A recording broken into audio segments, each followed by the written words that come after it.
No, we have the money, but we don't have a use to spend the money, which is now the opposite of the modern culture. The moment you have the money, now unachafua meza Friday night. Nonsense. Okay. You have nothing to spend the money on. You drive a very good car, which they are not mine. They are not mine. They belong to the businesses. Me, I would be comfortable with a Toyota Corolla, and I apologize to the Toyota Corolla owners. I would be happy in a Toyota Corolla. But you can drive the S550 because it's not yours. I have a vehicle that costs 250,000, yes. Several of those. 250,000 US dollars. Whose business? I only get paid $1 a year in each one of those businesses. My personal income is $7 a year from 7 businesses. So is it just so the essence is the idea that the money is there? Thank you. Detach from the money completely. Nothing about the titles. My monthly expenses. Me, George, and GNG, even when I fly business class and come spend 6 weeks in Kenya and spend upwards of 50,000, my monthly expenses are still 0.05%. I have no need for these things. I'm very serious about this. These are your companies? Yes. 5 of them have my father's name on it. My son thinks it's him, but they share the same name. So, it is your companies? Yes. Please take us through the I'm the sole, in the context of forming a business, I'm the sole proprietor. So it is still your money. So what is the advantage of you asked me about I drive good cars. Yes. And the first thing I said, what? They are not your cars. They are not my cars. I don't want to attach myself because it will distort my relationship with money. What is the difference between buying the car as you and buying the car from the company? In the context of doing business in America? Yes. Everything now on the car is deductible. Oh, bro, the American system is so favorable to business people. Do you have time for me to explain that to you? Please do. Hey, wadau, alafu kabla tuzame kwa conversation, if you believe this is your ear ya kubuild, then this message is for you. Please allow me to plug you to K&K Precast Engineering to introduce you to a concept where you can build better and spend less. Now, with the technology that K&K Precast Engineering wanatumia, you get the same quality as traditional housing or even better. In fact, kwa structure you can save up to 30% on costs. Halafu, kwa wale wamekuwa kistruggle na black cotton soil au sijui ngoa foundation, sijui chimba mchanga toa yote, this suspended foundation ya K&K Precast Engineering solves that for you. Sasa precast ni nini? Unaona bridges zinatengenezwa, wanatengeneza concrete kando inashikanishwa na chuma ndani, proper reinforcement, wanakuja wanaekelea. Expressway imetengenezwa juzi, hiyo ndio barabara tunapitia. Now K&K Precast Engineering Limited wamepata njia ya kutumia that same technology for residential homes, apartment blocks and all matters construction, and the deal is even better. Also note that K&K Precast Engineering Limited build capacity ya full construction process all the way from the foundation to finishing unaingia kwa nyumba. For more inquiries, get in touch with the team ya K&K Precast Engineering through the contact details tumekuwekea kwa screen. Consider yourself plugged. Hey wadau, kama kawaida, when you see us do a take 2, especially this soon, unajua ni moto ni fire bin fire. Our friend George Aiki Watson is in the country na hatuwezi kubali aende US kama hatujafanya as many takes as possible. Here back with us again is businessman George Aiki Watson. Karibu sana. Asante sana, Dr. Kingori. Yes, sir. So nice to have you back. Nice to have you on the show, Pierre. Yeah. Thank you for making time for us. Hii itakuwa mwecheche. Ngeli imekufikia? Oh bro, mimi niko na lingo. Lingo ama maringo? Zote mbili. Mimi Mjaluo on the inside. Without apologies. I am a Luo Intel inside. Luo inside. Karibu sana. Siwezi apologize. Mimi sio wenu. Karibu sana. Asante bwana. So now our conversation last time iliingia kwa economy, uchumi and politics kidogo, but I'm very curious. I saw someone really praise you somewhere in the corridors of the internet. Hey, msione George hivi. George is good vibe. George is moneyed. He's a legit dollar millionaire, and that's a solid thing to say. But I was curious. Wakati I saw that, I was like, I'll ask you, George, what is your relationship with money? Oh, the best. Uh-huh. The best. And the bond between me and money is a beautiful ring called discipline. Break that down for us. There is a saying, I think in the business world, where they say the problem of black people is not financial literacy, it's financial discipline. That's where we fail. And now we just started the conversation, and I just drew in the black people in there. It's fine. I'm following. Because everywhere you look, the black man is exceptionally blessed with capability and abilities and potential. The only thing he lacks is discipline. We see them in America. The most talented people are black people, but they don't have the discipline to actualize that potential unless and until they have a white coach. That's when we see them shine. The discipline to actualize, you mixed kidogo hapo. Financial I know exactly what I'm doing. Financial literacy is knowing money, knowing how it should be used and its applications. Literacy. Financial discipline is the little you have or the more you have, you know how to manage it. There's difference in knowing and difference in application. That's what I think the distinction is. Yeah, but before those two, you have to get the money. How do you get the money?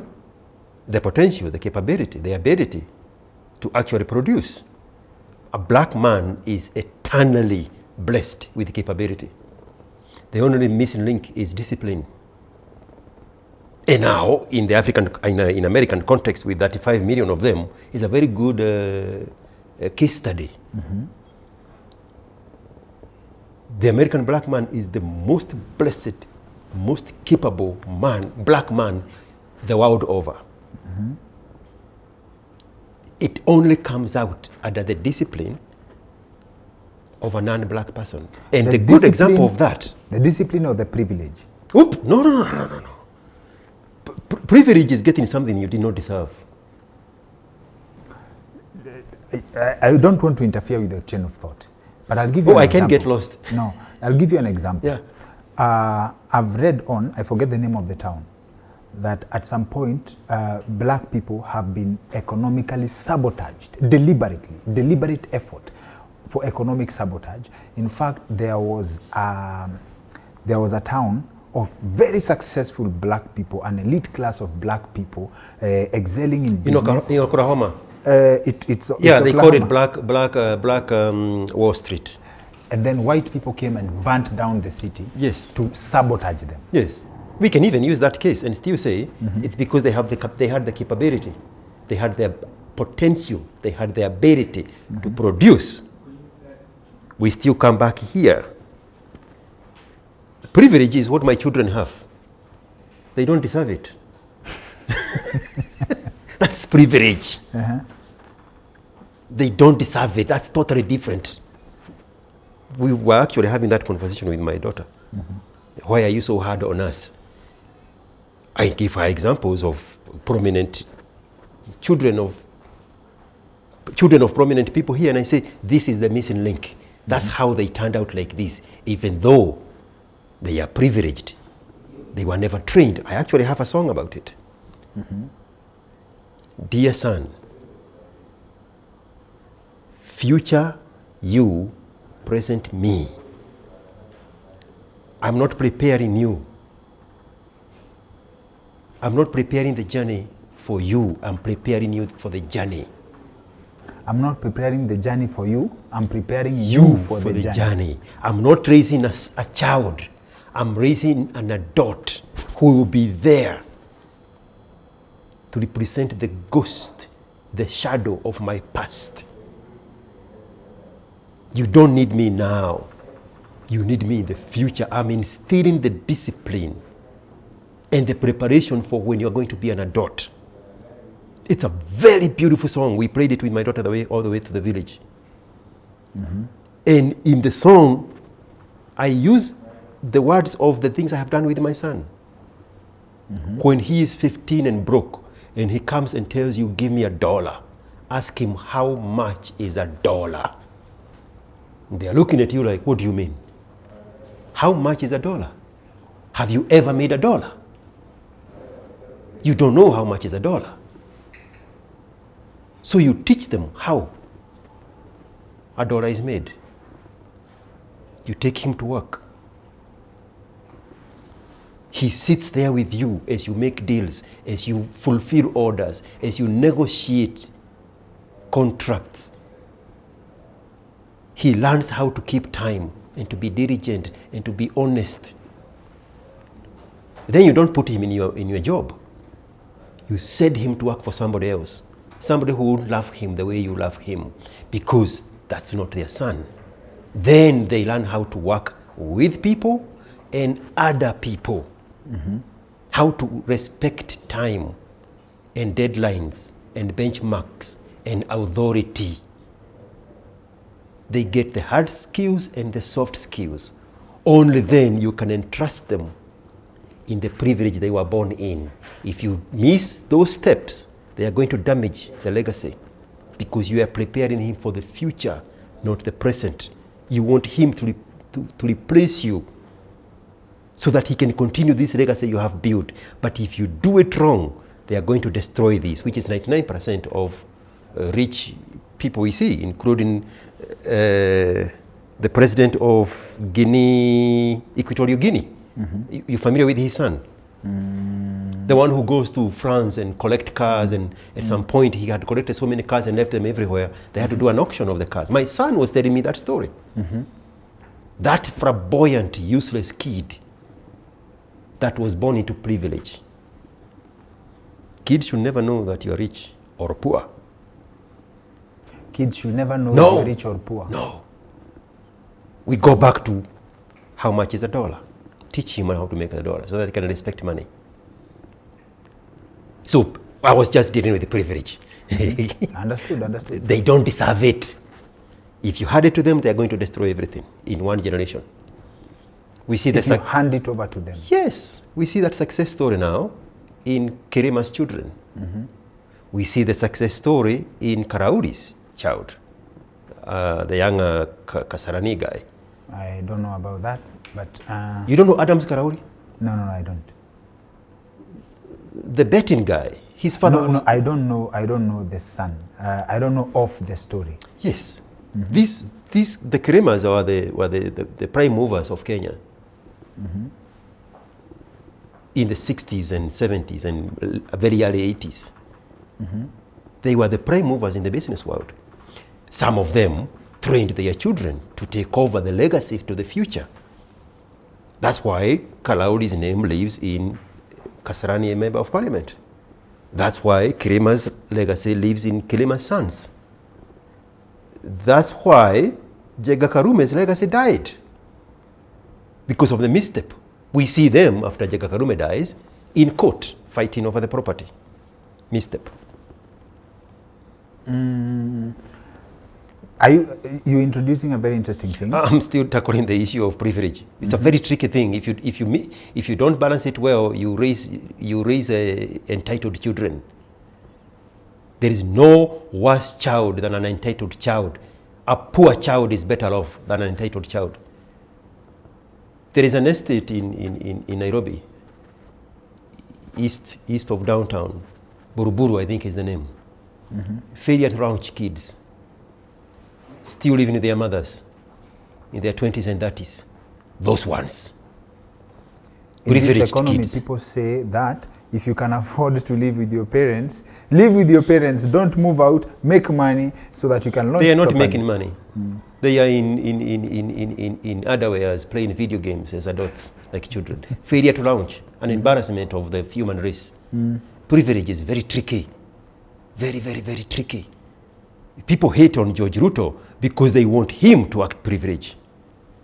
But he acts like a normal kid, hustling just like his father, because his father handed him the formula. Very controversial, very polarizing. Nobody's going to agree with this one. But you want to see him flamboyant, driving Cayennes and doing silly things because he's a son of a king. But he does that.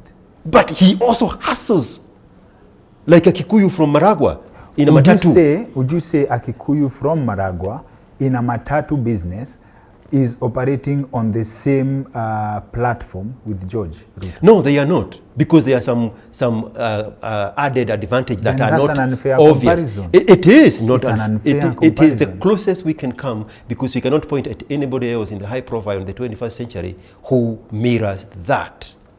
That's why he. But it's not an example relevant to what you've said. He is Mutu wa Maragua, his matatu can be caught, he can be arrested. His crew can be arrested 5 times in a day. How many times do you figure George's matatu matatu crew will be arrested in a year? That is the dynamic between the authority and the king. That's not a fair comparison. It's not. I brought it on purpose.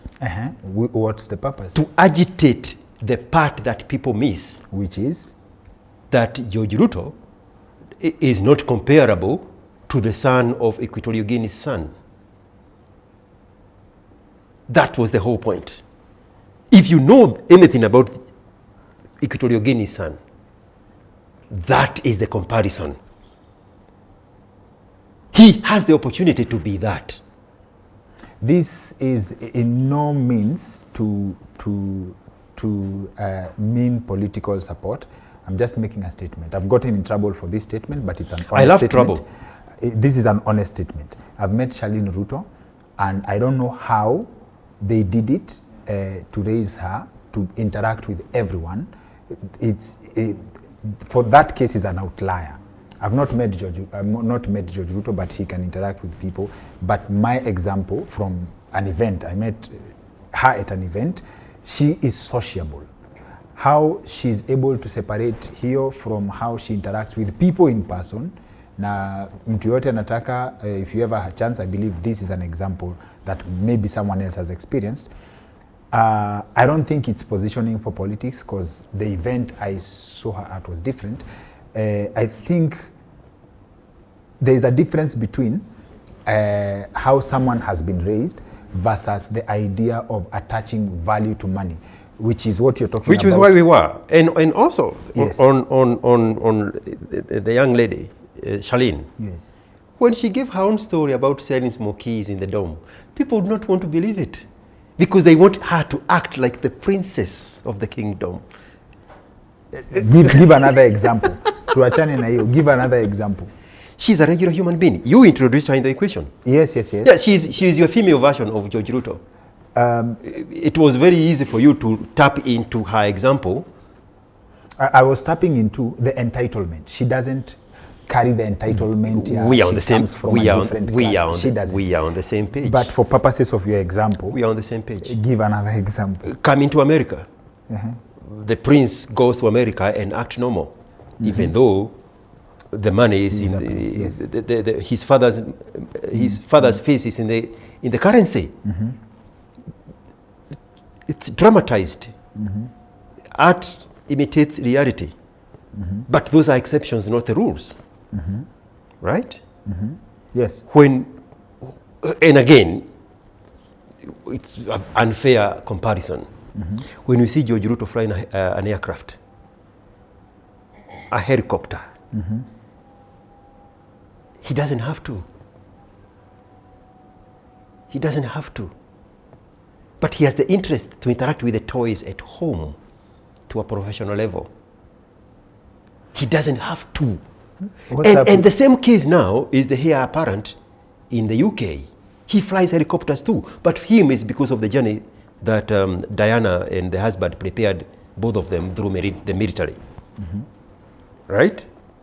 But this is a very exceptional case. Very exceptional case. But we We reject him even in that normancy of Charlene or that normancy of George, because there is an expectation of us that they act privileged by our own standards. So even though they are acting privileged, in spite of, we still say that is still not enough. Mm-hmm. Let's go back to money and discipline. My relationship with money, there is a little board that's called discipline. And now we go back to the black American, the most talented human being the world has ever seen, discovered during the Olympics way back when, right? It's only when he is under the care and the training of a non-black coach that their potential really shows up. That's a very bold statement. This is George. But this is George. Substantiate that, as in... Because on their own, and I was going to come there, you are rushing it, on their own, we see the indiscipline seep out. Are you familiar with the Williams sisters, the one who play tennis? Serena Williams. Serena. And Venus Williams. Do you know what is the standard penalty for approaching the umpire during a game? $70,000 cussing at the umpire, breaking that thing, whatever they call it, racket. There is an amount penalty attached to it. When in American football you score a touchdown and you have excessive celebration, there is a penalty attached to it. If you hold an opponent's mask, there is a penalty attached to it. These penalties in football is between 12,000 and 4,500.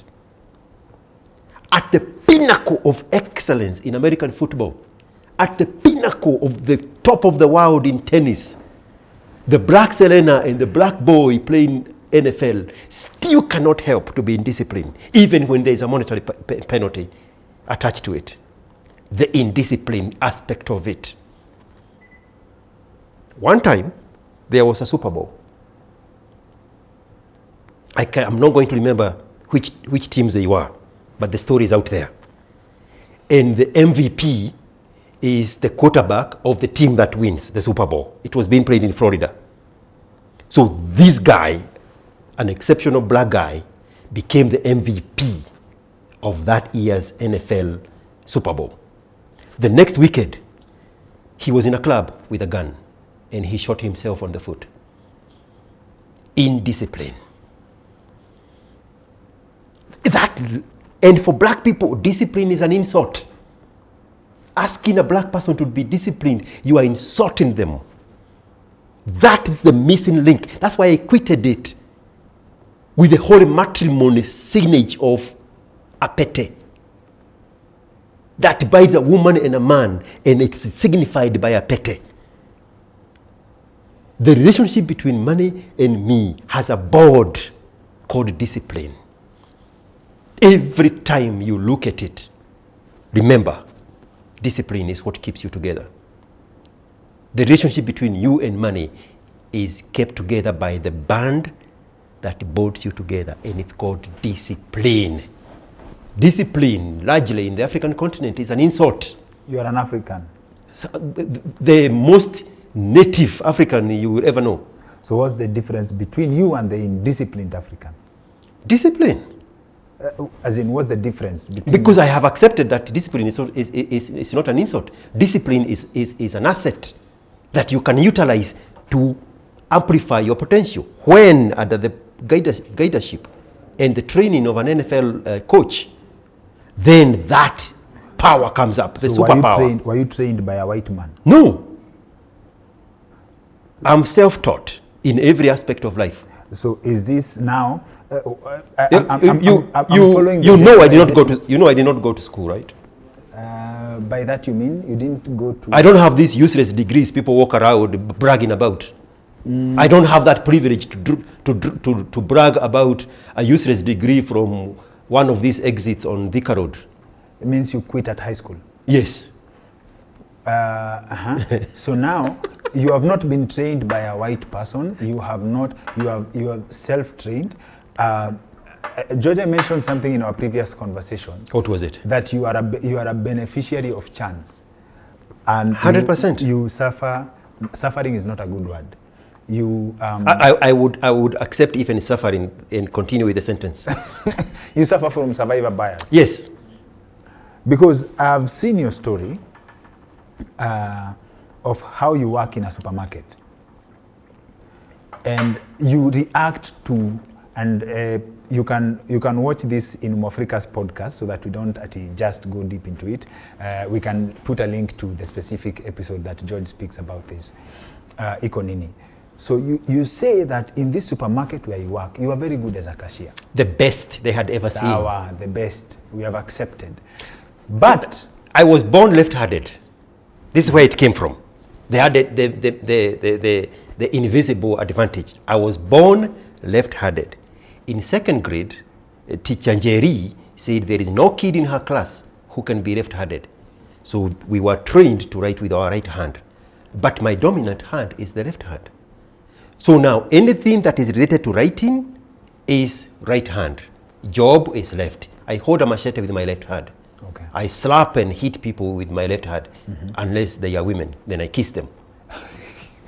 All right? So now at the cashier is the dominant hand that is removing the merchandise from the basket, as the right hand does what teacher Jerry at second grade taught me how to do. So the coordination is what gave me the advantage. Because everybody else is using the weaker hand to remove the merchandise. Okay. This is my strong one. That's why I was able to be very fast. Okay. Now go back to that story. I can just tell you from there alone, when it comes to achieving success, there are certain prerequisites, certain things that will give you an invisible advantages. Exactly. That will give you an edge over other people. So teacher Njeri helped you in advance in disguise, and you get to benefit from this in terms of positioning, right? So if you did not take advantage of the idea that you could travel abroad, if you had missed that conversation, right, the game totally changes for you. There is a ceiling to how much success you can achieve compared to what you have achieved by immigrating to the US. 100%. And also another advantage is you love the white man. So this is also... Did you say I love the white man? No, I admire the greatness. The difference is the same. The greatness, the expansion of the brain power of the black man, of the white man. There is because no he lives in an environment that is very harsh, extreme weathers. So he has to learn how to survive by cooling the house when it's hot and warming it when it's cold. The black man in the savannah does not have to do any of those. We see them in 2026 in South Sudan, living exactly like the scavengers the white man found in 1893. George, there is no evidence that white people have more brain power than black people. Did I not start this conversation by saying the black man is the most privileged in the sense of the potential and capability, the potential to be great. I actually believe this thing people call white supremacy, the only supreme being is a black man. But he wouldn't know it. He wouldn't know it. I've said that multiple times. If there is a conversation around a supreme being, it's the black guy. But you say in discipline. In discipline. That pete. I want people now to start looking at pete in a different way. Let me give you an example. Because why do they force modern man to wear a pete? To remind him that he has a responsibility at home. Let's go back kidogo.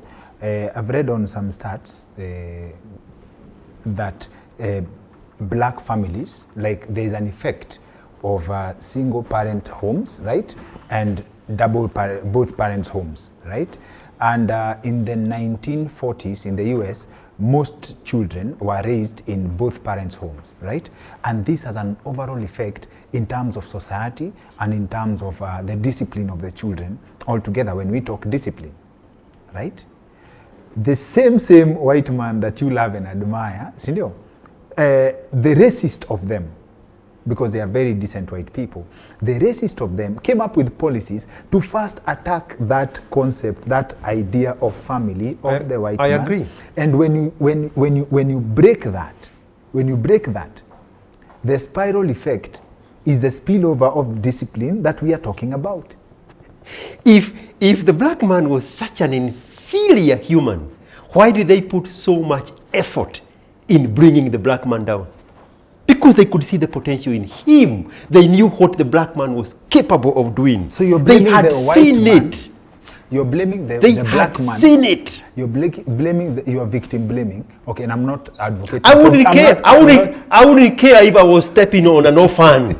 I'm not advocating for victimhood, but you're celebrating the success of the white people to subdue the white man. In fact, how did the black man in America, most of them, how did they get to America? The point of no return. Which is? Over there, I think they tell us it's in Ghana. Good. Slavery, right? No. Export labor. But slavery. It is going to happen tomorrow in some of these agents that are going to send hundreds of people to Saudi Arabia tomorrow. And I'm the very same careful, concept. I'm very careful not to blame slavery for the backward progress of black people, but I have to acknowledge the spiral effect. When it comes to discipline, the family is very important, right? There's a difference between, I'm not sure how you were raised or whether you get to acquire this discipline, but as a human being, you must have benefited from some form of mentorship that gives you direction, John. Let's go back what you just said. Mm-hmm.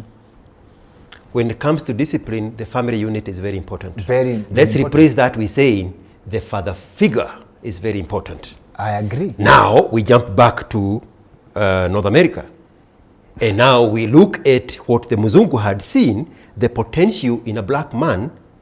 And now you're saying what he did is to ensure and engineer the family unit to remove the man from the equation. Mm-hmm. Can we all agree on that? Because they knew the leadership comes from the man. And if this man is left unchecked, mm-hmm. the potential, the greatness in him is going to overtake them. So now, number one, they had to keep the population down. That's why they introduced, I'm going to say it in the most cruel way, neutering and spaying of black women. That's why they introduced gonorrhea. Mm-hmm. To make sure that these people stop reproducing. Mm-hmm. Okay?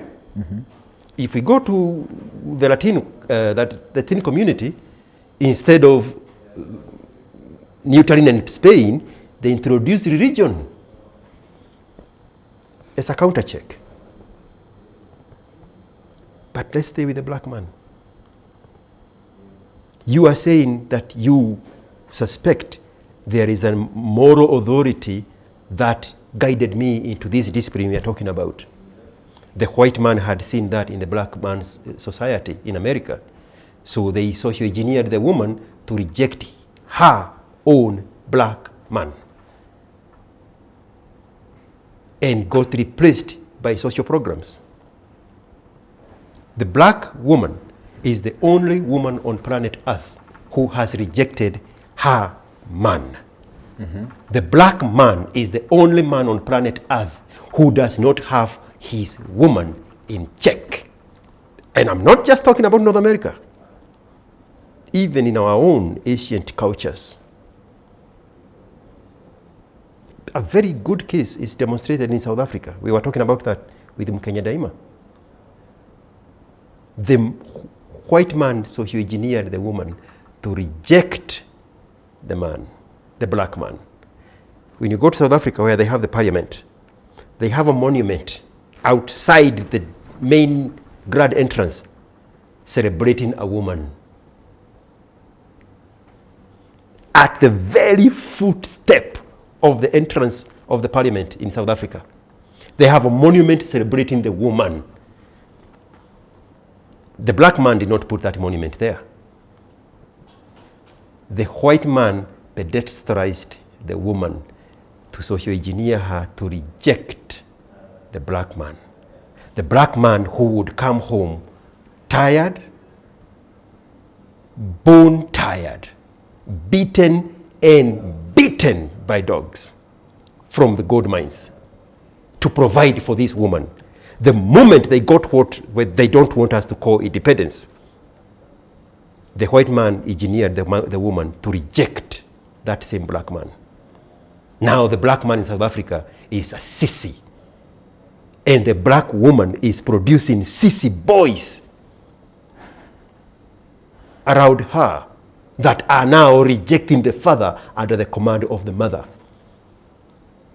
The social order of South Africa is being destroyed by the socio-engineering of the black woman, rejecting the black man. Similar to North America now. The social programs that were introduced. You look, I went to, and tell me when to come back. I went to LBJ's library, the presidential libraries. All presidents have libraries. This is, LBJ was a transitional president. They just killed JF Kennedy. Now he becomes the vice president. They were just at the nick of succeeding in these civil rights in the very early 60s. So now LBJ is the one who now oversee the success of the civil right. There is a guy there who had gone to war. He was 33 years old. And when now the blacks could vote in these civil rights, he stood as the very first sheriff somewhere in rural South, probably in Mississippi. 33 years old. That's how much potential these people had to reshape the narrative and now take advantage of these gains of of the civil rights. He even got re-elected. And now we see from that point the decline of the social order of the black man. Now the one you introduced. Because now the woman was engineered to reject the black man. That's very powerful. Social order. Yes. Social order is very important for human beings. Social order is discipline.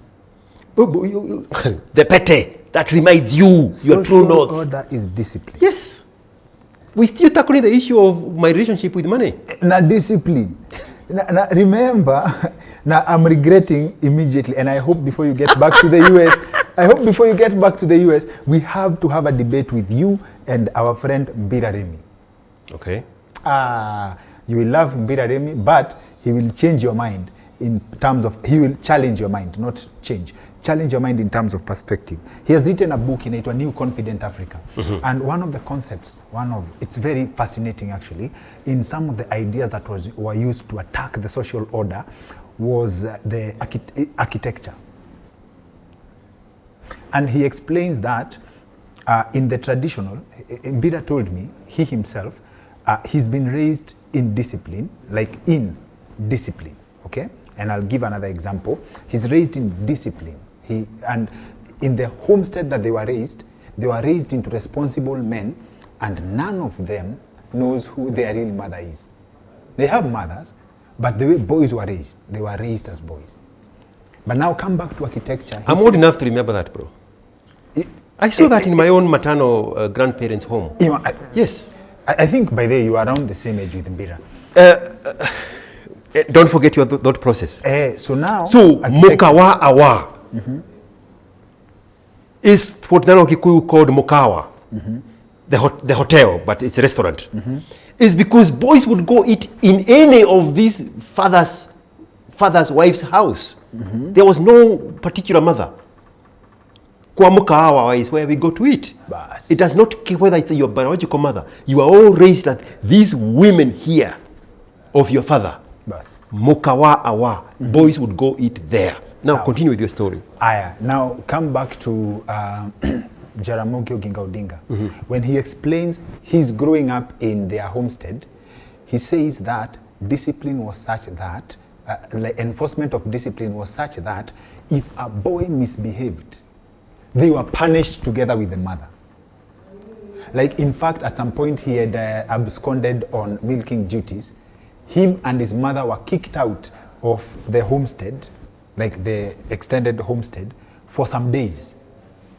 So when you come back, your adherence to discipline is not an individual endeavor. It is communal. And isolation in this context of the African culture is a very bad punishment. In fact, in the traditional Kikuyu community, it is said that if the worst thing you could do to someone was having them become an outcast, being kicked away of your setting. So what attacks social order? One example is architecture. Like compared to that kitambo, nowadays we have bed sitters, we call them studio apartments. They have, it is by design not allowed, not conducive for raising a family. So, sorry. So the whole idea of capitalism and how it affects the social order of people has a lot to do with this discipline of the African that you're talking about. Okay, can you pause there? Let's go back to this mother that get punished if her child misbehaves. Mm-hmm. What are we calling it these days? Gender-based violence, because the woman is in the equation. Mm-hmm. We have genderized crime when the woman is involved. They were not. So now this one is domestic violence. No, it was not beating. They were kicked out. Yes, but the woman deserves to be there. She should be protected. That is her home. That is gender-based violence. The boy, it's called child abuse. You cannot have discipline and also have all these. By whose standards? By the standards of the by the standards of the feminists. No, the white man. No. The people you have entrusted to push that agenda, they look like our sisters. The people destroying the fabric of Kenyan society today, we can line up together, they look like our sister. They have the ones been given the mantle. The same way they destroyed the black man society in America, they are using the same tactics to destroy the fabric of the society in Africa, specifically in Kenya. That's what they have succeeded in doing in South Africa. Mr. Santio, you remember our conversation offset? The African was used to destroy the African. Yes. But by who? By the conditioning of the white man. You want me to repeat that so that I can still bring it back. Mm-hmm. It is them that we have raised outside of discipline that would go copy the whisper of the white man on how to destroy their own people. But haven't we established a root, one of the possible root causes of the so-called indiscipline among black people? The attack of the social order. That's a very wonderful vocabulary that you've introduced. I had a very good conversation with a lady from Congo. Mm-hmm. She has a very complicated name. Please forgive me, sister. She lives in DC. Mm-hmm. Several episodes I have done with her. Mm-hmm. And she said the battles of the 21st century are not with weapons and bombs. Information. They are by the NGOs that infiltrate our societies and target the women to change our social order. They have succeeded in that everywhere in Kenya. That's why now we go back to the labels of GBV. We go back to the labels of child abuse. We go back to the labels of neglect. We go back to demonizing patriarchy. Patriarchy now is a dirty name, just like discipline. Mm-hmm. But also, let's quickly, before I take you back where you are, mm-hmm. You also talked about isolation in the context that these people that misbehave, they were isolated. But that's what prisons are. The worst of the society are isolated in a prison. Okay? Prison in the US is a business. You know that, right? Well, of course, yes. It is a business. Yes. Did I tell you Obama tried to ban private prisons and he couldn't? I think I was having that conversation with somebody else. So if it's an enterprise, they called it. What do they call it? Something about industrial complex. A prison industrial complex. Yes. Uh-huh. But let's stay on the basic. Tukienda hapo kwa isolation, don't give prison as an example. It's a very deep rabbit hole. No, so, but we can also listen to Alan Namo, mm-hmm. on Ikonini, going to interview people behind bars in Kenya, and finding out that those people truly believe they were innocent. Okay? Yes. Now let's go back to the context of why people are being isolated. Because that is the biggest form of punishment, isolation. When people are in prison, and inside the prison, you do something inside the prison and you need to be punished. What do they do to you? They put you in solitary confinement. Yes. An extra isolation inside of the isolation. Yes. Isolation is the greatest form of punishment. But in the free world, isolation is solitary, is solitude. That's where men go back to build. You separate yourself. The same thing that is a punishment when it's done on you, when you do it on yourself, that is solitude. There's a difference between solitude, stoicism, and rejection by people. I understand. There is also, unaona kama sai in the new world, without losing your train of thought, like they call it cancel culture, right? Online. Perpetuated by the same bitches that have been brought through the NGOs to destroy the social fabric of our society. Is it really gender specific for this 100%. cancel culture? Show me a man who is hell bent on destroying another man. Oh. Unless there is a feminist with her figure way deep in this man's rectum to act on her behalf. So when we see, we don't see the woman, which is what South Africans have done. They have socio-engineered the boys. You give some men too much credit. Because men build each other naturally. Men do not compete with the aspect of jealousy. I will not. One moment. 100 meters. No, let's call it 400 meters. Boys line up. They compete. 400 meters. Women line up. They start pulling each other's hair at the finishing line. There was a Kenyan who was curtailed when she almost won, not too long ago. A woman came and dragged her very recently in an international match. They had to give it back to her much later. So you're assuming rarely you see men competing in that form. Because for you to rise to that level of excellence, the board is what? Discipline. So the men who compete in politics and kill their opponents in competition, it is women who do it. And I'm not in any way underplaying the role women also play in bringing people down. I'm just saying it's not gender specific. Bro, that's a low blow. Huh? That's a low blow. No. It's no. It's because I'm saying in the natural order of competition, men know how to naturally submit to each other. When there's no woman in the equation, they taught us this in high school.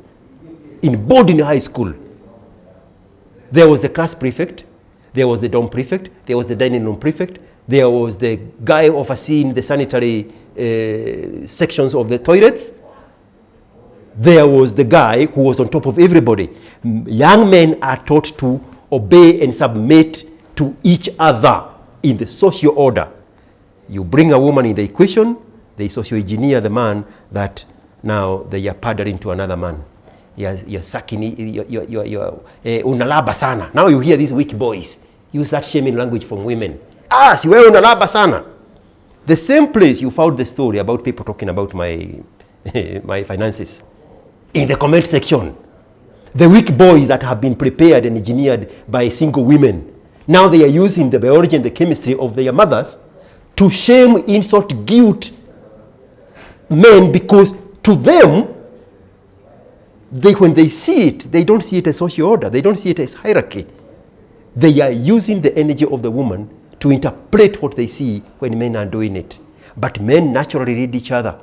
In the story I was giving you, the song I made about my son, I set him there so that he can learn how to submit, obey, and work with men and other men. You come out of there with skills and social skills. You become a well-balanced man. That is what is missing now, because the man is not raising the boy. The mother is raising the boy. And the mother is instilling not logic, but the chemistry and the biology that does not belong to the man. So when that man comes into the general public at 22, 23, and he gets on Twitter, we see the energy of the mother. And we don't know anything about him, but we can tell this fucker here, there is no father in the equation. Is there a difference between being raised by the mother or being protected from a man's authority by the mother? Same thing.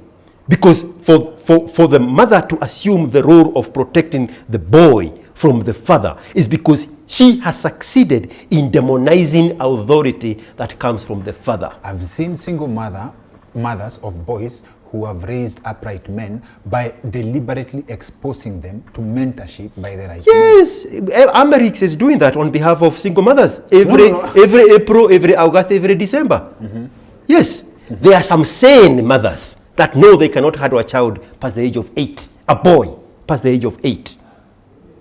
And they are economically advantaged and informed to know that this one here, after the age of 8, amenipita, kazi yangu imeisha. They go looking for Amerix.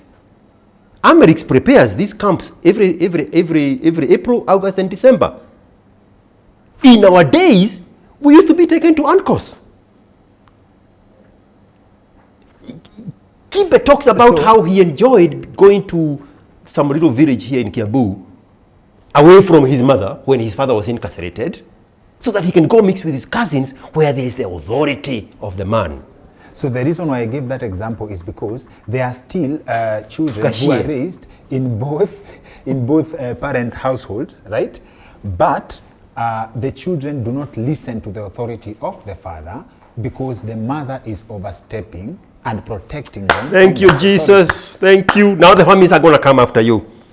Because you are using my words. Me, I can use my words the way I want. Now you are in agreement with me that the mother has to subdue this guy to a point where the boy now is also engineered to see the father as weak. And so he cannot listen to the father because the father has no authority. I'm following up on the example of a single mother who deliberately exposes his son to masculinity, which is a demonized word. Continue. Discipline. Discipline versus a son in a two-parent household where they do not recognize the authority of the father, not because the father has no authority, but because the mother protects the child from that.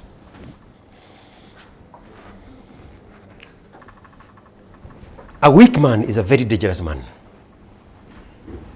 A weak man is a very dangerous man. Who is a weak man? The one that would harm a woman and the one who would harm a child. That's the weak man. The one that destroys what men build.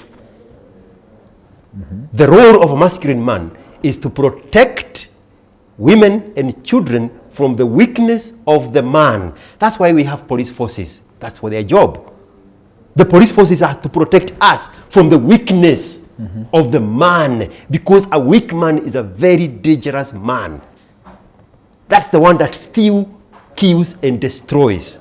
The personification of the African Christian devil. So now we agree social order is very important. 100%. But I still want to grab it in on this man that the child will not listen to. So when that man is weakened, W-E-A-K, weakened by the mother, then the mother socio-engineers the boy to not pay attention to the authority of the man, because responsibility without authority is subservience. I have another tip in my drive-by where I said, is a married man a weak man? He is never allowed to make decisions at home. The woman is the one who makes the decisions. We are still qualifying. We are still qualifying. Yes. Okay. So if I grow up seeing my mother making the decisions and not my father, the power dynamics are lopsided. And that's a very dangerous environment to raise a child. There's a pastor in America. I'm not going to remember his name. Way back, he used to come with this programs, and I remember one of them is raising children in a dysfunctional family and separating it with a family that is operating dangerously. You do not want a son specifically in a two-parent home where he is exposed to the weakness of the father. He is better off without that father in the picture. That subdued man, an empty shell of a man, because the wife has subdued him. He has responsibilities but has no authority. Okay. So that is slavery right there. Okay. That's what the context of that video I made is: a married man, a weak man. That environment is worse off than that boy even being raised by a single mother. And now getting the programs of Americs, or where you are saying the woman going out of their way to expose this child to what you don't want to call masculinity, because that one there is what is missing. The masculinity, the decisiveness, the leadership, the control, the power, the authority, all those things now that have been demonized by the feminists. I choose discipline over masculinity for what it is perceived to represent. Yes. I subscribe to discipline. I subscribe to masculinity. Jesus hanging on the cross is the epitome, as the Americans would say it, or in Kenyans would call it epitome of masculinity. Hanging on the cross, bearing it all. Bearing it all. That is the Jesus when it is convenient. Me and Jesus go way back. Me and Jesus go way back. I feel like you believe in Jesus when the idea aligns with. Seme, hata I would expect ati masculinity ni wakati amechapa watu. Kufanya biashara kwa kanisa. No. Masculinity is when you take your role no matter what. We see a very immediate weakness in him when he is trying to bargain with the father. Father, the cup is too heavy. If it's your will, take away this cup. But if it's not, I carry on the mission. That South African man coming from the mines, beaten by the white man and beaten by the dogs, and still soldiering on. The mark of masculinity. He is soldiering on. We see Jesus carrying the cross. And there's another black man, Simon of Cyrene, who helps him to carry the cross. And he goes there and gets spread out. And he says, it's finished. He has accomplished the mission. He's been plastered there naked, but nonetheless crowned with the saber of masculinity, of kingdom, having won in masculinity, staying his form. So George, let's go back to discipline, but I'd like to throw something to you. And I know you've been in America, you can confirm this.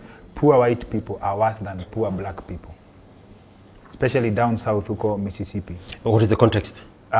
General context. What is the context? Your subscription to white people as superior. So no, you can confirm. I have never said the white man is superior. The superior being, if there is any superior being, is a black guy. But you say that black people cannot succeed without the supervision of? Without the discipline. No, you said supervision. Without the discipline. And the discipline comes from a white guy who implements systems. It's the same thing that happens with the Jews. They manage the hip hop. What is the other name of hip hop?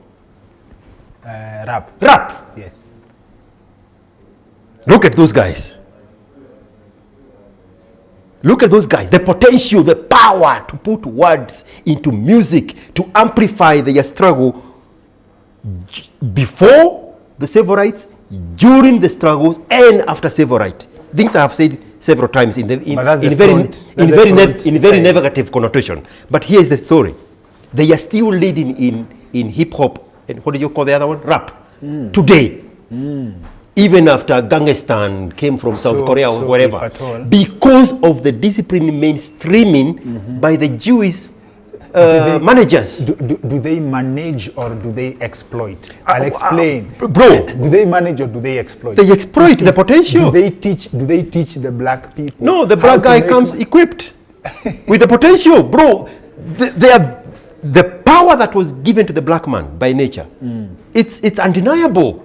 But it's like a diamond in the rough. Yes. Somebody else have to create the ecosystem to not only mine the gold, the diamond, but also take it to London and process it and price it into millions of dollars. That is the life of the black man, but he doesn't know it. I have seen the gap between miseducation, and part of the reason we do this show is I have seen the impact of the difference between someone who didn't know and what happens after they know. Okay? I've met people who benefited from some of the things that have been said on this show. I've shared ideas live with people who maybe have not interacted with certain content on our show, and they were like, they did not know. So the gap is knowledge, number one. Discipline. The gap is knowledge. Knowledge has been commercialized, and I'll take you back.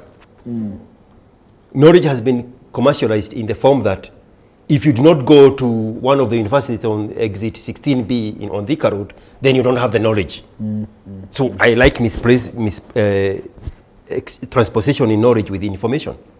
Because somebody who is informed is more powerful than somebody who is knowledgeable. The right information. Yes.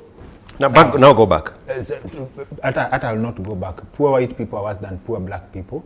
That is a submission. Then now what I would like to say is, when we go back to your relationship with money, at what point do you experience a shift in money first? I would like us to establish the discipline.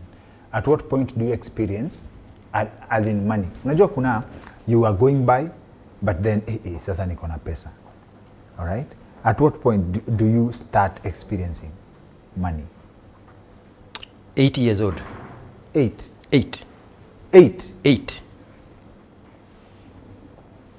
And I only remember it because when Facebook came in the early 2000s, a boy from my village reached out to me and he reminded me that when we were boys, I am the one who used to supply rabbit to all the other boys in the village. I was 8. You used to sell 10 rabbits. shillings was a lot of money in the 80s. A lot of it. I raised rabbits. I think we used to call them California white. They had very bright pink, almost reddish eyes. Yes. Every time after school, I would go down the river. We have a very big farm that has 2 rivers on it. And I knew exactly what kind of weed is food for the rabbits. And there was this particular weed that was Mioke. That was the best one, the nutritional aspect of it. And then I would, with the help of my middle brother, the one immediately after me, Samuel, construct the cages for the rabbits, and then put a male there and mate them. Boys would bring their female rabbits to mate with my bull rabbits for a fee. Pimp. Pimp was Ungura. Okay? And these things would multiply like rabbits that they are. So, once the babies are born and they start suckling, I would go there and manipulate the eyes for them to open quicker so that they can grow faster. Rabbits are born bride, just like dogs. It takes a lot of time for them to open their eyes. I would go and manipulate the eyes for them now to start seeing faster than usual. So they grow faster. They start noticing food instead of just sucking the mother. So now, once I give them eyesight, now they notice the medhoga, the Mioke weed. They start eating that faster. And now the boys start making orders. So it's very important. Don't lose that. What pushes you to start the rabbit business? Is it a need for money? Is it a situation that you'd like to fix? Is it the love of money that I will just have money? Hey, you're just trying to demonize my hustle. I'm not. I'd like to understand. It's just a sheer luck. It's just Sheer chance. Just chance. Thank you for confirming that. Yes. Because it could have been dogs. It could have been chicken. But the dynamics of raising a chicken in the midst of an environment where we have the owls and whatever other eagles I don't know if they are eagles or they are whatever they are. Yes, that eat the chicken. The survival rate of a chick is so low. But once you create a cage for these rabbits that are producing like rabbits, they are yours. And there is a huge demand of boys being boys. And part of that, before you answer your question, it was not about the rabbit. It was instilling a sense of responsibility on small boys that no matter where you go, remember you have to feed the rabbits. That's good, but where are you taking this money? Saving it. Saving it. A lot of it. A lot of it. Then I transitioned into the seedlings for tomatoes. You go and buy at KFA, which later became KGGCU, they have these little sachets with seedlings with a picture of whatever the vegetable is. Cabbage, Brussels sprout, carrots, different kinds of tomatoes. There are tomatoes called money makers. I remember that particularly, it was 1984 during the, finish the sentence for me, the big drought, the 1984 drought. You are too young to remember the 1984 drought. Oh, oh Lord. Carry on. So now I transition into what? Into seedlings. Tomatoes. For tomatoes. You go by the river and you prepare a bed. You go to KFA and you buy the money maker seedlings and you put them there and you put some grass on top and you water them in the morning before you go to school and in the evening when you come to school, from school. And when they grow this size eye, you pluck them on a Saturday and you take them to Mokoyo market all by myself in a bicycle. And prepare a gitada, you pay $2 to the city council. Trust fund baby, Bana. You had a bicycle in 1984. Oh yeah, we grew up with this rare bicycle. Ah, you're a trust fund baby, carry on. These huge bicycles that we had to jump onto it. Yes, yes. The Black Mamba came later. Oh. Rarely is from Raleigh, North Carolina or South Carolina. They were American bicycles. Okay. They were walking bicycles. Cycle all the way to Mokoyo market with my batch of moneymaker potato seedlings, not seedlings, whatever those things are. Pay 2 shillings to the city council, put a gitada there, and start selling those little things. 10 in a bottle, 10 in a bottle, 10 in a bottle.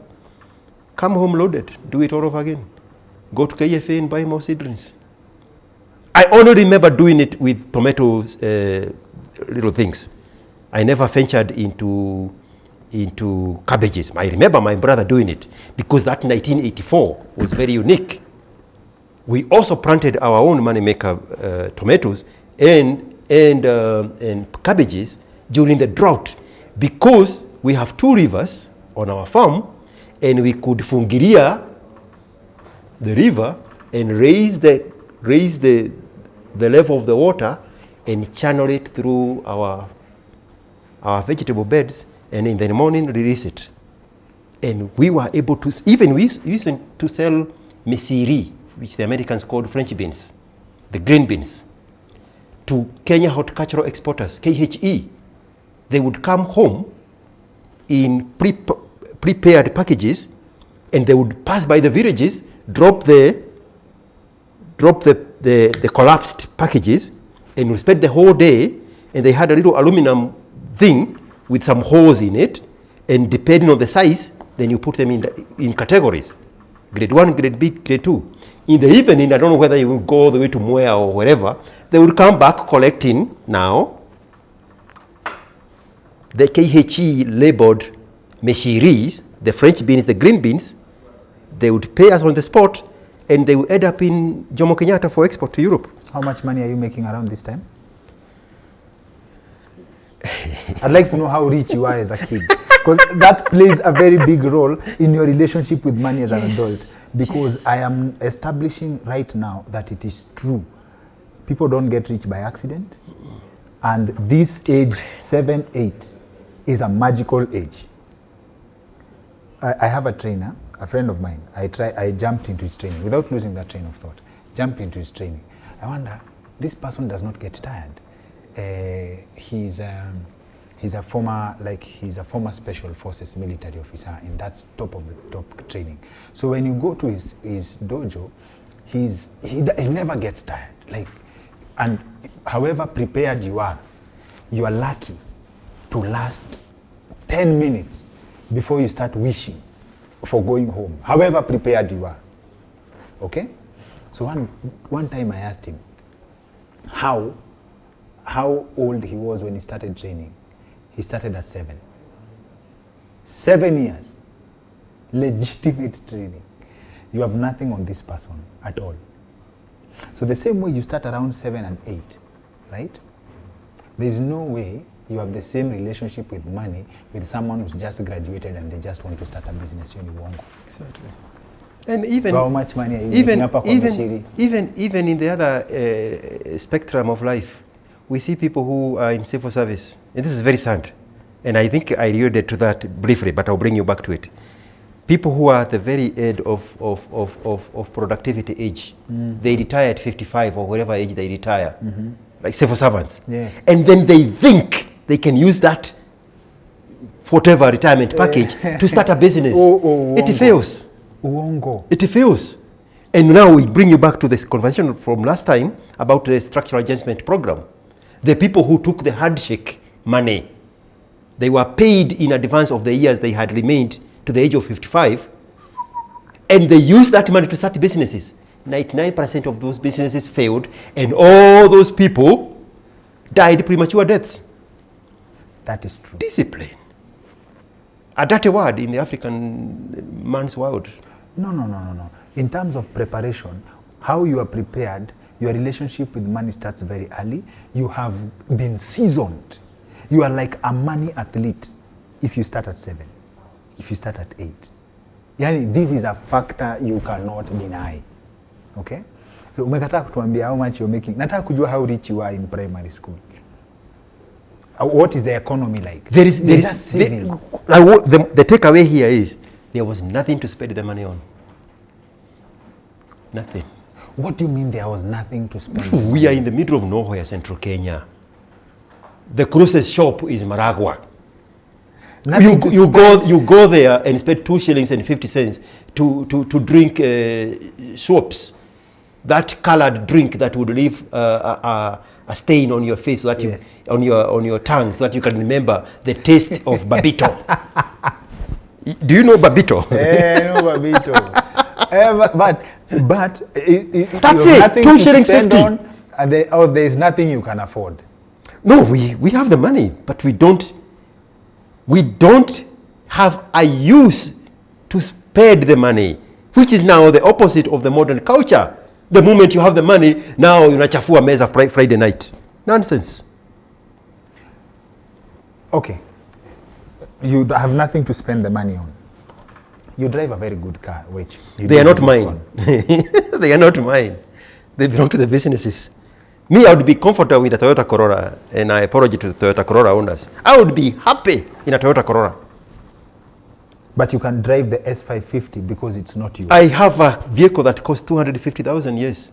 Several of those. 250,000 US dollars. Whose businesses are they? I only get paid $1 a year in each one of those businesses. My personal income is $7 a year from 7 businesses. So is it just so the essence is the idea that the money is there? Thank you. Detach from the money completely. Nothing about the titles. My monthly expenses. Me, George and GNGA, even when I fly business class and come spend 6 weeks in Kenya and spend upwards of 50,000, my monthly expenses are still 0.05%. I have no need for these things. I'm very serious about this. These are your companies? Yes. 5 of them have my father's name on it. My son thinks it's him, but they share the same name. So, It is your company's. Yes. Please take us through the I'm the important- sole, in the context of forming a business, I'm the sole proprietor. So it is still your money. So what is the advantage of You asked spending- me about I drive good cars. Yes. And the first thing I said, what? They are not your They are cars. not my cars. I don't want to attach myself because it will distort my What is the relationship with difference? money. What is the difference between buying the car as you and buying the car from the companies? In the context of doing business in America? Yes. Everything now on the car is a deductible. Oh, bro, the American system is so favorable to business people. Do you have time for me to explain that to you? Please do. Please. I go and buy a vehicle for 75,000 US dollars. That's more than 10 million Kenya shillings. I don't know. For context, but carry on. I'm only paying 10% of it. $8,000 I put down. Then they give me an interest of whatever it is. It doesn't matter. When the tax time comes, that 8,000, 100% deductible. The interest on that loan, every single one of that, deductible. 100% of the miles on that car, deductible. The wear and tear of that car for a period of 6 years, deductible. The first year of that car is about 18,000 US dollars deductible. Then it drops from 18,000 to 16 to 13 to 12 to 8. I think it is at 6. I mean at 8 for a period of 6 years. On a car now, on the first year, it's almost free. If it was mine, the opposite happens.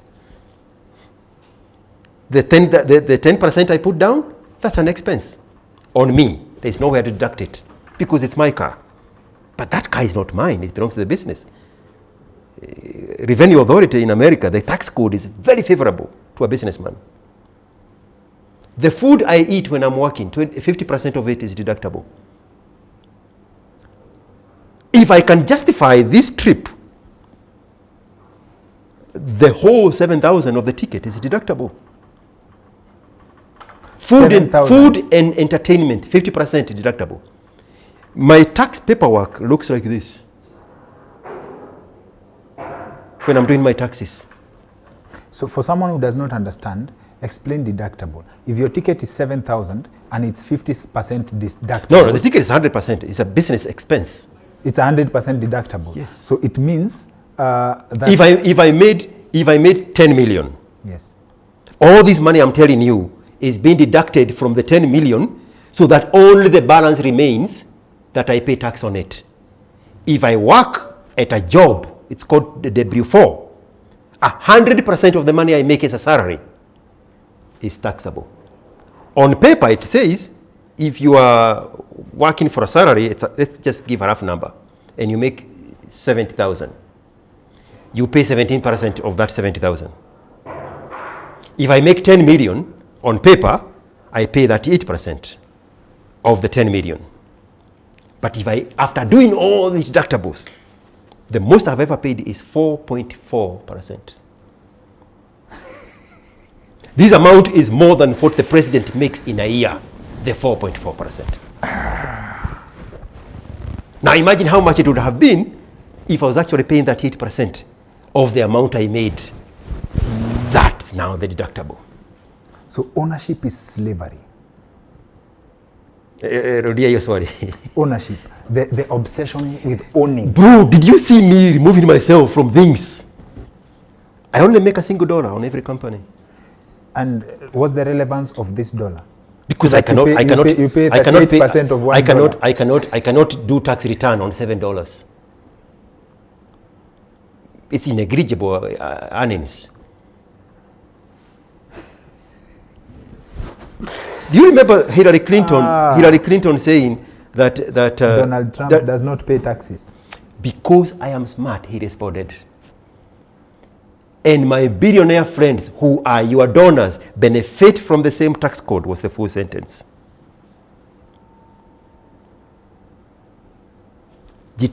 I know people who own boats. Those boats are registered to LLC, Limited Liability Company. Everything about that boat, the storage, the expenses, everything, the storage place where they stay, the maintenance of that boat, everything is an expense. They remove themselves from the boat. It becomes an LLC. Majority of the private jets, they are registered in a company in Salt Lake, Utah, as a separate entity. Everything about it is expedited as an expense. You try to drive your own car, everything, the mafuta, the maintenance, the tires, the wear and tear, whatever, oil changes, everything you spend on. Even the little stickers that we pay the city of Austin, well, the state of Texas, to register and inspect the cars. That sticker, it's been around $80 expense. It has to be deducted because it's not my car. It's a business car. If a vehicle is over 6,000 pounds, it's a very complicated thing. There is another now added value of the deductibles if the vehicle weighs over 6,000 pounds. That's why people buy G-Wagons, because they weigh over 6,000 pounds, and then make it an LLC.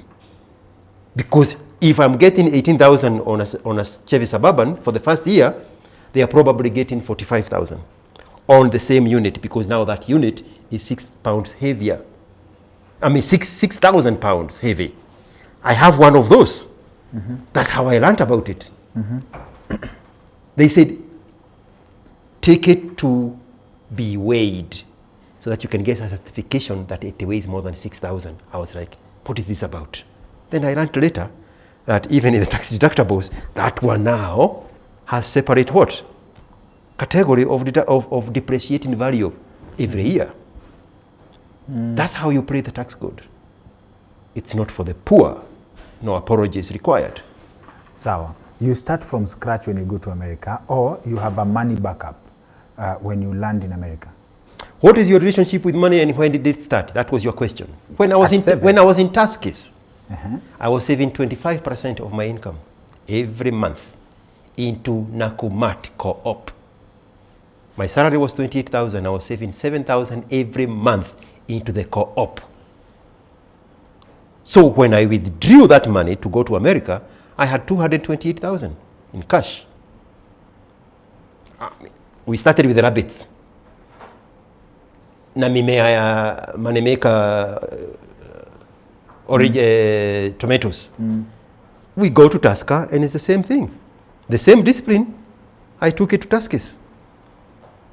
I sign up for 25% contribution into Nakumat. You don't borrow a loan, you save the money. Yes, 25% every month.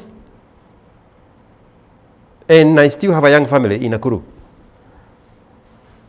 My daughter at the time was, when I came to Nakuru, when I came to Tuskys, my daughter was born that year. Okay. So by the time I'm leaving Tuskys, my daughter is 4 years old. So there is a problem most people struggle with, and let's not. If you have 28,000, you're saving 7, right? And you can see your savings grow. Then something comes up that needs 100K, and you have the 100K. We will attend the funeral. We will attend the funeral of that problem before I touch my money. George. Tutakula mchele kwa mazishi. Hakuna ati you can withdraw and deal with. Hiyo ni shida yako.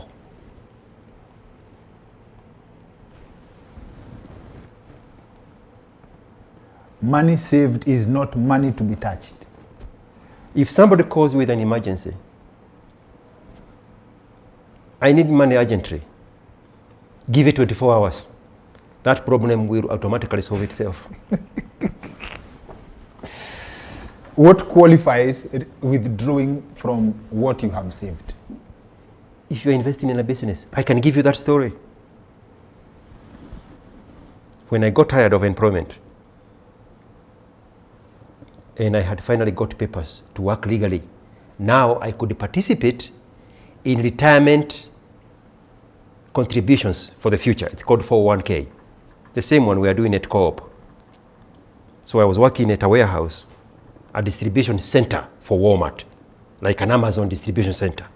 So I went there and I asked them, how much are you matching in contribution? Because the way 401k works is you contribute a fraction, a percentage of your earnings, and then the employer matches equal contribution. I think even Kenya there was a system like that, right? Yes. I can't remember the name of it. That was the deal, yes. Kenya Social Security Fund. When I left Nation, that was the deal, but they had a private organization, yes. So 401k works like that. So you go to the employer and say, how much are you matching? They say 10%. So if I make 1,500 in a paycheck, which is 3,000 a month, that 1,500, if I sign up for 10%, I'm contributing 150. The employer adds another 150. So I told them I want to contribute 20%. So now I'm saving 300 every paycheck, and they are adding their own 150. 450 every paycheck, 900 every month. It is you to choose how much you want to save. Yes. And they will match whatever. No, they will match their limit. Their max is 10% in this case. Even if you contribute more, they only match up to 10%. If you contribute less, you are cheating yourself because they are matching what you are contributing up to 10%. Yes. Okay. So they give me 150. Instead of me putting 150, I put 300. That's 450. 2 paychecks a month, that's $900. 900 is in dollars in Kenya. They can give you 3 wives in Masai land. That's good money. Every month. I worked there for 18 months. That money is growing like weed in the ecosystem of the 401k, which is invested in a private equity called Vanguard. Not Brackwell, the other one, the one people demonize, that belongs to the devil. BlackRock also participate in that. I have BlackRock account for a different thing, but this particular one for Walmart was with Vanguard. If I'm not confusing the two. It's Vanguard and then there is BlackRock. Those two hold more money than Africa has money. Those two entities, they manage other people's contribution. And you're getting an interest on the money you're saving. Pre-tax. It's growing like weed. I worked for 18 months. You cannot withdraw that money unless you are retirement age. I don't know what it is, 65. If you do it prematurely, they penalize you 25%. So I called the bank and I said, I want to withdraw this amount of money. Are you aware we're going to withhold 25%? Yes, I am aware. They gave me the money, my own money. That's how I started the business. They withhold the 25% as penalty for withdrawing early. I go and do my taxes, not as George, but as a company. The money I borrowed now become an expense, a deductible in the earnings of the company. The money they took away from me, I claim it also as an expense. The 25% penalty becomes an expendable expense on my earnings. And then the world continues from there to where we are right now. So you are good with mathematics from before. Discipline. The pete. The relationship between you and money is the holy matrimony of discipline. Now we come to Sawa. How do you identify, now you're quitting employment, but this is the right business for me to put my money? Because that's a very serious bet. Chance, bro. Being at the right time, being at the right place at the right time. Which is what at this time? The city of Austin was fighting with Uber and another company called Lyft for FBI mandated background checks on their drivers. Remember when Uber invaded every city, there was no law to govern Uber. They invaded the systems and the systems caught up with them. That's why there were riots and people burning vehicles and taxi drivers beating up drivers. They forced the system to create an ecosystem to allow them in it. And they would go on the bargaining table for favorable environment to do business in those cities individually. New York, Miami, everywhere, every country. So when it came to Austin, because of the insecurity and the indiscipline of the human race, when they interact between classes, do you want to hear that one? Please. There is nothing called racism. We are all divided by social status. Very true. When people from different social status collide, they cannot interact. We can remove America and put the cases we have seen of little taxi and whatever the other name is. It's because these people don't belong to the same social status. So when you have this entity that is forcing somebody from the lowly of life interact with the CEO, this interaction is not natural. That's why you see them starting bargaining to cheat this guy because they don't belong to the same status, and he feels cheated by the system that he never participated in creating, and so he feels like he's underpaid. Now he says, tuta cancel Uber kama utaongeza 700 nitakukujia. That's where that interaction is coming. So Uber said if they mandate background figure, we are going to withdraw from the city. They did. They gave a deadline. The city was left stagnant. One of the guy who turned out to be my customer now, the billionaire who created Trilogy, you can look him up, Joe, and his last name is a Jewish name. They came up with a very small app called Ride Austin, and they named it a non-profit for tax purposes. Right? Joe Rabant, I think is his name. He came up with Trilogy. He's the second richest Austinite. Then some other small apps came from, another one from Boston called FARE. There's another called Get Me. They couldn't catch up with the superiority of the app that was Uber and Lyft. So now there was an opportunity. So in the midst of the glitch of connecting with the customer at the airport, I created business cards. Your driver, George, and my phone number is there. Every customer that gets in my car, I give them the card. And I say, now you have a driver. Don't worry about the mess that was left here by Uber and Lyft. I started growing business slowly by slowly. These people started calling me. I am the one you dropped on this one. Can you come for me at this time? I went to an app called Square. It's right here. This one here. This one makes the payment. This one schedules. I plugged them on the schedule. I went to the Secretary of State and created a DBA, doing business as. Now I have somewhere to claim the expenses for tax purposes. It was very important for you to always make sure you have a structure to claim the expenses. Yes. Okay. Now I started recruiting drivers to take care of the customers that are calling me.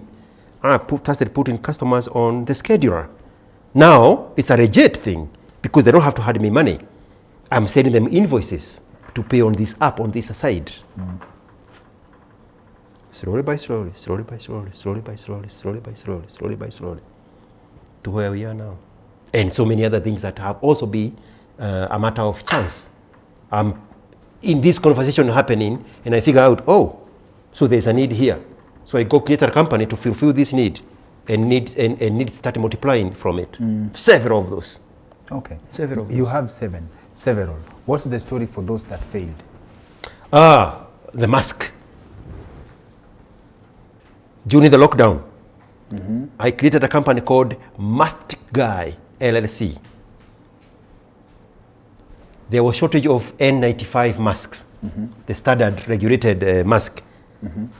So people started making cloth masks. I went to Alibaba manufacturers. It's a different kind of Alibaba. And I ordered masks from Pakistan. They took forever to come. By the time they come, now they have already produced cheaper versions of paper masks. The N95 was the standard, but now the real stupid ones, got acceptable. You fell victim of timing. Yes. There's another company I also invested in. It's a separate story. NIO. When electric vehicles came from China, it was a little tiny compact car. It was not good for any other market other than those areas that it was designed for. So it failed. had put a lot of money in it. There's another company called ARYA. These days I saw them, they changed the name to something else. It was an electric company of like a tuk-tuk, but for American standard. It couldn't go on a highway. So it was like, like in an industrial area, moving stuff like that. That company also failed miserably. That's separate from the question you're asking. But IRYA and NIO and the cloth masks, those are my greatest failures. Yes. And for specifically, there were miscalculation. Come on, the mask, you'd have made money if at all. If it came on time. Yes. You would have made a kill. Yes. Yes. Remember we did, I don't know if you know that, we did a lot of cloth mask for a big period of time. Yes, I remember. And they lowered the standard of the mask from N95 to these stupid ones that we wear now. Yeah. Yes. Hey. Adventures. For anyone mwenye ameona, there's a lot to pick from this conversation. Thank you for sharing. Asante. But I have to ask you this before we close. Before you leave, it would be interesting to set up a conversation with you and Mbira Remy. And I believe I still have a copy of his book, New Confident Africa. You probably don't like books. Unajua mimi sijui kusoma. Hiyo ni ya kila mtu. And it's very hiyo hata kama ndio itakurecruit. Hiyo ni kama kusoma text. Na iko na fact. Na ukianza kusoma kwanza do you remember Jenga Karume? The charcoal guy. The one who had the whole logistic system of supplying East African breweries across Kenya with double trailer Fiat trucks. I don't know if you're old enough to remember those trucks. No. They used to have big labels of Tusker or Pilsner or Guinness for power, and they would go anywhere in the country. They were big trucks, and it's pulling another one with it. And then Moi appointed him to a minister of something, and when he's reading the oath of office, he could not pronounce the words. And now the children of the descendants of colonialism that attach English as a measure of intelligence, the ridiculous people were still making that joke. But this guy was a trillionaire before people knew how to calculate money. When Ninjiro came on our show, he called him and his ilk illiterate billionaires. You know how they gamed their community to make money, the billions that they came to invest? It was very hard for them to fail. If you look at how they acquired the initial capital, Linjiro told us on the show that they introduced a fee to initiate people into the gamer community umbrella. Okay? I believe it was around 2,000 from thousands of people. Okay? And when people paid this money and they were supposed to form a gamer bank and stuff, they gamed them out of that money. I think it's one of the original pyramid schemes in Kenya. And what they did was, so Jomo Kenyatta was a fearsome figure. So what they did, they appointed Jomo Kenyatta as a patron of that so-called gamer umbrella. So every time they would go visit Jomo Kenyatta, wanapiga picha na mbuzi, inaekwa kwa gazeti. So ukiona, you can't take president ako hapa, you can't take them to court. You can't. Ni ngumu. So I'm also presently there are still people who use that scheme to steal from people. They have a picture with the president and they're employed for life. They make money from you to picture na president. So from Linjiro's account, that's how some of the so-called billionaires made money. And when you have access to such kind of money, then, right, you have a say. Unaweza leta biashara, you can afford to actually fail in 10 businesses, and even if 2 succeed, you're set for life. There's a guy in my village in the 80s, very smart young guy. Those days, there was no rural electrification program. Yes. Kenya Power at the time would tell you, yes, enda mkusanye watu 6 wenye unahitaji electricity, mkuje pamoja, mfill hii form, ndio tutaanza ku extend electricity to your village. Yes. So he was at this point in the village near the primary school, and the transformer was at a farmers cooperative for coffee this distance. Yes. So 6 people, my father was one of them. The only people who benefited were 2 people who were in the way and him. When it reached to him, hii stima haiwezi pita hapa, inataka booster ya transformer. Sisi na majirani hatukupata stima. Yeye akapata sababu alileta watu 6 wapigwe picha pamoja. We still have that photo at home. From the 80s, it took me to go to America to pull that electricity from there to my mother's house. 20, 30 something years later. Yes. So that game, I know it very well. It's a game of urban areas. I know you may not like reading, but I'd like you to try. In your confident Africa. Bro, hata chapter moja inaitwa The Western Mindset. Hata usome tu chapter moja, usome like a text. I sat on the aircraft from Orlando, Florida to Europe. In that 9 hours, I read the entire book of Kibe. In one aircraft ride. I can read an interesting book is what is my point. I would like to bet that Mbira Remi is a legit interesting writer. Unaona wewe vile unataka the grasp of things, the amount of research that has gone into that book, some of the ideas you will agree with. Mbira Remi is a typical African father. Typical African father. Alafu his ideas ni zile za when you read the book unajambia so that's why this happens. So that's why this happens. That's what makes it interesting. It's an eye-opener book. It's an eye-opener book. Yeah. And it's researched historical interesting facts. Some of them unasoma unashtuka kwanza. Like it's like the stories Rijiro tells you. I listen to those stories a lot. The things that were happening behind the scenes. Yes. He told you that they actually protected Kennedy Matiba when he came from England. The entire of his campaign. How they played him to divide the opposition. Yes. Yeah. But I was in the forefront as a 21, 23-year-old in Nakuru when Matiba is sweeping the entire of Rift Valley, going to Moro to cry for the victimhood of the Moro crashes. I was there. I got a lot of negative, mixed reactions. Let me say negative. Mixed reactions. Some people are very mad at me that we had brought Linjiro on the show. Why am I giving Linjiro a platform? Why is he coming to talk about he should be arrested? So now, that's a woman's energy. I called Linjiro, and if you can see the kind of energy Linjiro has at his age, I called him and said, hey, we received a lot of mixed reactions from your episode, and he knew immediately what that meant.